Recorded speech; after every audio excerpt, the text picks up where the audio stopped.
Nga pala, for today's video, bago pala uuwi, parang gusto ko munang daanan yung yung Ramon Magsaysay Avenue, kahit maliit lang na portion.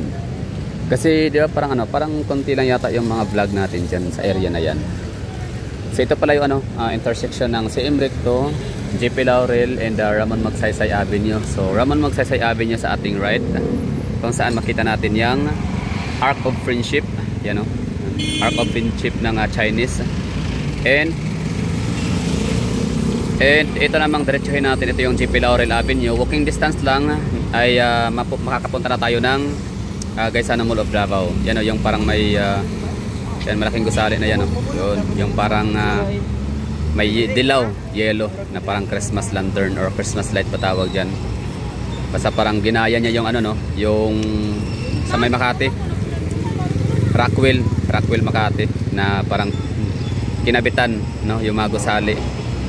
Kung ano yung pattern ng gusali, ganun din ang pattern ng ilaw, kaya sa malayuan napakadatignan na. So JP Laurel Avenue starting. Tapos ito naman maliit na kalye ng Acacia dito. Tapos ito naman dito sa ating right side ay ang Ramon Magsaysay Extension. And itong ating kinatatayuan, ito yung pinaka end point ng CM Recto Avenue, Davao City. So ngayon, maglalakad lang tayo ng konti dito sa may Ramon Magsaysay Avenue, or also known as Oyanggorin.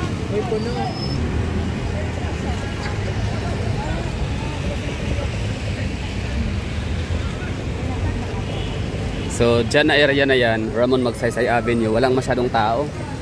Kasi palibasa, wala kasing mga commercial spaces, walang mga commercial buildings dyan kapag kagabi na nagbubukas.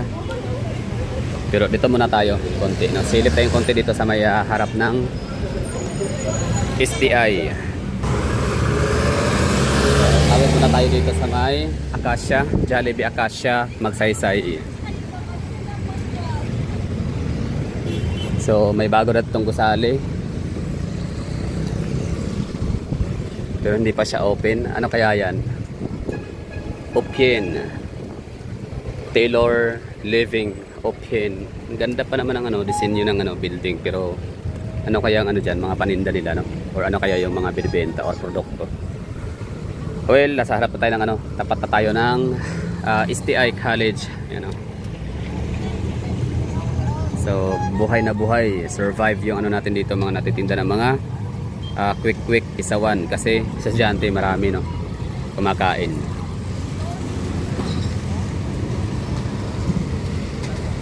Okay, so Vivaldi Residences. Okay, so tawid na tayo. Lalakarin natin ng konti yung Ramon Magsaysay Avenue hanggang sa may J. de la Cruz yata, yon yung may Metrobank.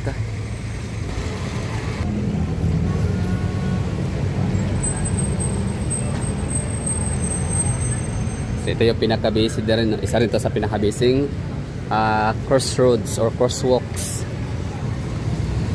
Maliban sa Davao Doctors Hospital sa may Quirino corner Vicente Duterte Street. So isa rin to sa may mga marami talagang walang tigil na mga tumatawid na mga pedestrians. So parte ito ng Ramon Magsaysay. So tara, lakad natin ng konti. So ito yung tinutukoy ko sa inyo, bakit walang masyadong makikita mga taong naglalakad dito sa may Ramon Magsaysay Avenue. Kasi nga yung mga establishments dito ay sarado na. So yung mga commercial establishment dito, nagsasarado sila ng mas maaga, like alas 5, alas 6. Tama ba? Bawat ba makikita natin ganito, isang tawag, isa friendship of arc or arc or friendships. O bawat arc is iba-ibang pangalan, iba-ibang tawag.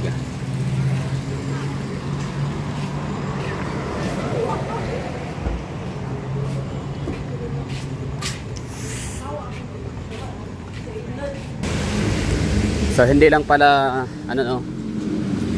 hindi lang pala George Ilagan ang mga estudyante na makikita natin dito maglalakad, pati rin pala ang mga taga Santa Ana National High School and Samson College or Samson Institute. Yan, Ramon Magsaysay. Ganda rin naman pala ng ano ng kalye na to, lalo na kung matanggal na lahat ng kuryente dito. Ito yung susunod ha, pangatlong kalye namin to dito sa Davao na mawawala yung kuryente overhead. O yung mga salsalabit na mga kuryente, ng mga wirings. Di ba no, parang nakatakot ito maglakad, like ano, napaka silent. Parang may aswang. Parang baka may mga multo dito, no? Kaya pala siguro walang masyadong mga ano dito, nag-o-open na mga commercial establishments kapag kagabi. Oh, di ba? Wala kang makitang ano open dito na bukas na mga open na mga commercial establishments. O sarado na sila, like basta pansin ko dito like alas 6, wala na, close na tong mga ano dito, mga establishments. Wala na masyadong tao. Pero kapag kaaraw, nako, dami dito mga ano, mga tao namimili. Kasi kung gusto mo makabili ng mga murang mga items, dito ka pupunta sa Uyanggo rin. Marami dito.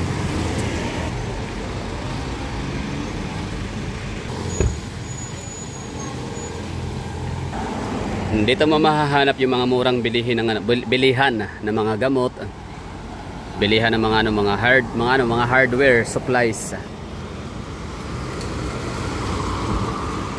Saka mga ano no, mga lumang restaurants sa Davao. Gaya niya no, Chiquis Patis, Davao Famous. Open pa yung Davao Famous ngayon. Yan ang kita natin. Parang sila lang yung natitirang open dito sa lugar. Sa datong oras. Anong oras na ba? So it's 7:45. Yan o, Davao Famous. Open pa rin sila. Siguro baka take out na lang. So dito mo makikita or dito ka makakabili ng mga murang mga home appliances, mga electric fan, mga sofa. Kasi Chinatown na hindi man sila kasing durable nung makikita natin sa Landers and SNR, pero okay na rin no, at least sa murang halaga abot kaya, meron ka ng gamit sa bahay. Hindi man sila ganun kadurable, pero at least maganda.